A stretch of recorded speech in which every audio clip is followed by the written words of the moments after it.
संपूर्ण प्रशासन आणि दोन समाज आणि संपूर्ण महाराष्ट्रामध्ये हा चर्चेचा विषय झालेला आहे।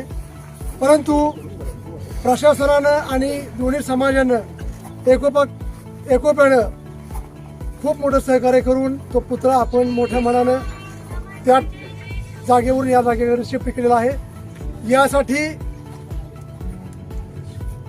विशेष पोलीस महानिरीक्षक कोल्हापूर परिक्षेत्र IG सर, जे आपल्या गावामध्ये अशा लोकांचं दर्शन होणं दुर्मिळ असतं, इतकं मोठं व्यक्तिमत्व आपल्यामध्ये आला आणि त्यांनी जो निर्णय घेतला इतका शांततेनं, मी त्यांचा ग्रामस्थांच्या वतीनं मनपूर्वक आभारी आहे।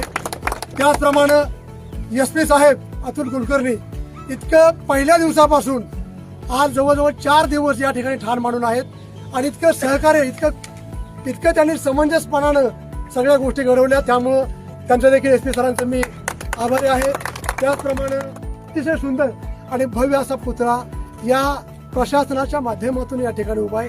मी सर्व प्रशासनाचं, त्याचप्रमाणे सर्वांचं, उपविभागीय पोलीस अधिकारी, DYSP, जवळजवळ या ठिकाणी 8 ते 10 DYSP आपल्या गावामध्ये, कधी असं स्वरूप गावाला आलेलं नाही। आपल्या गावची जत्रा मी जसा लहानपणापासून 2 पोलिसावरती जत्रा झाले, पण इतकं स्वरूप भयंकर आलं आणि सर्वांनी सहकार्य केलं आणि आपण गावकऱ्यांनी त्यांना कुठल्याही प्रकारचं योगदान दिलं नाही। आम्हाला खंत वाटते, त्यांना पाण्याची सोय झाली नाही, त्यांना कुठल्याही प्रशासनाला जेवणाची सोय झाली नाही। इथून पुढं असं घडू नये असं अपेक्षा मी सर्वांकडे व्यक्त करतो।